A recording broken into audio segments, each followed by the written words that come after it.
Hello, my name is Larry Hulst. I'm the photographer that took these photographs. I have an exhibit here at the Academy of Arts and Frames. It's running through now until the 31st of December. So we'll celebrate the New Year's with that, the last day of the show. I've been shooting photographs for about 50 years now. I was just seeing. And this is an attempt to show some of my work in a professional manner. So what got you into photography and doing particularly the concert photography? Growing up looking at magazines, pop magazines and all that stuff, and I thought I could do it.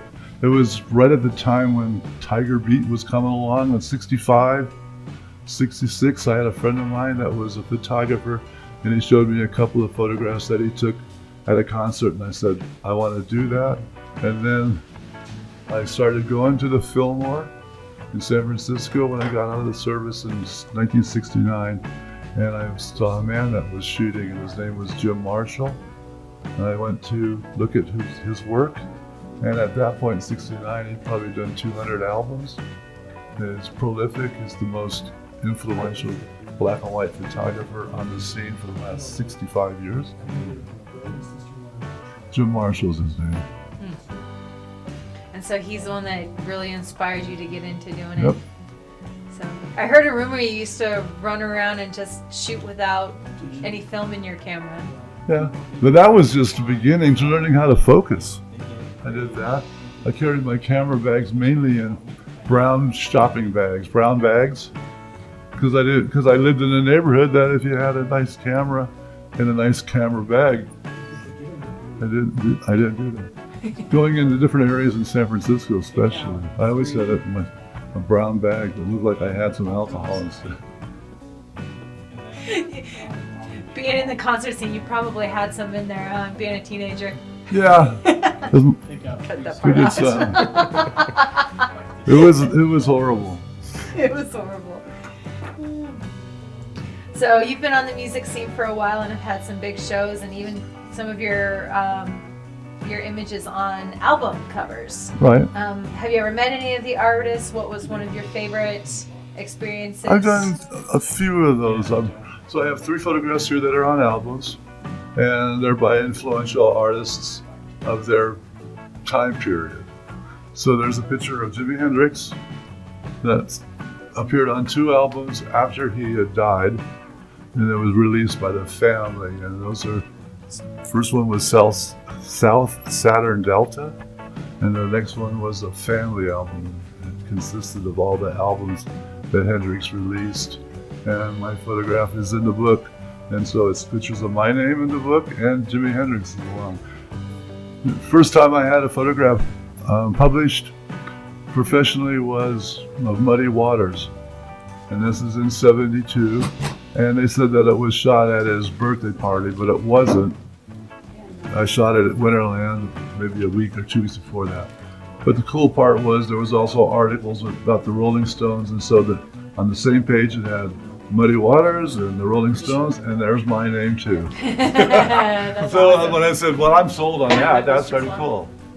I actually tried to go get a job at Rolling Stone magazine in about '69, but I didn't really know too much about what it took. All I knew is I knew how to take a photograph. What are the other 2 images that you have on album covers? The other one would be the Eric Clapton album photograph. And I shot that up in Denver at the McNichols Arena, and it turned up and on the second volume of the 24 Nights soundtrack or something like that. It was a recording. It was called 24 Nights, and it was with Clapton at the Royal Albert Hall, and they used that photograph for one of them. And then the other one that I have is of this little band over here from England called Led Zeppelin. And this one of Led Zeppelin appears on the Houses of the Holy album, which is not a bad album to have your work seen on. What was your most memorable moment during all of this time photographing musicians? What's your favorite story? The number one moment would have been when I met George Harrison of a band called George Harrison Band, when he was with Dark Horse Records. I had saw him the week prior to when I met him. I had photographed him in San Francisco at the Cow Palace, and I took a print down to LA with me, knowing that I was going to go to A&M Records to try and to show him my work so that I could become a photographer for A&M Records. I had no idea why it was A&M Records, but that was the moment, and I decided that's who I wanted to shoot for. They had never heard of me before.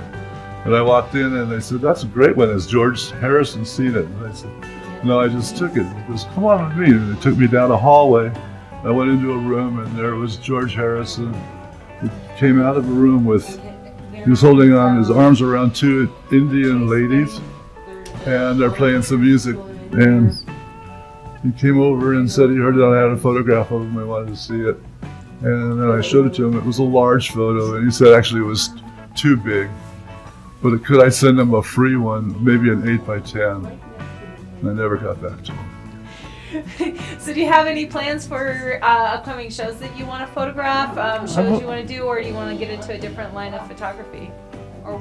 I shoot anything and everything that's in front of me, if I'm asked to, and if not, then I go out shooting somewhat. And the next show, hopefully I get a photo pass for, will be on the 27th in November at the Mission Ballroom with String Cheese Incident.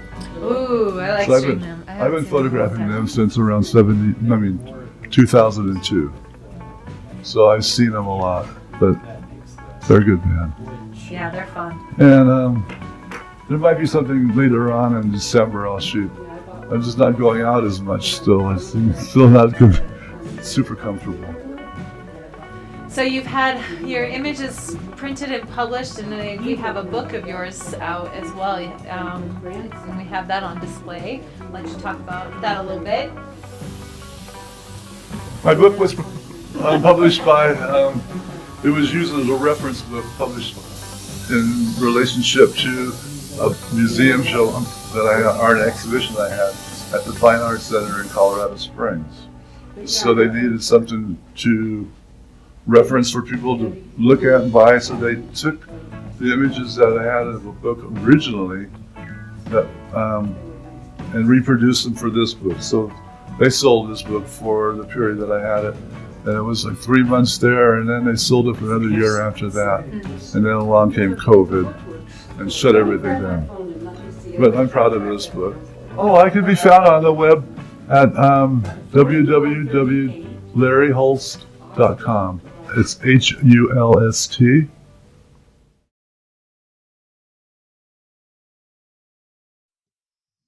Thank you for watching. Once again, this has been Larry Hulst. His show shall be up in our gallery until December 31st. His book as well as his works are available for purchase. Academy Art and Frame Company is located at 7560 North Academy Boulevard, Colorado Springs, Colorado. We are open Monday through Friday, 10 a.m. to 7 p.m., and Saturday, 10 a.m. to 6 p.m. We hope to see you soon.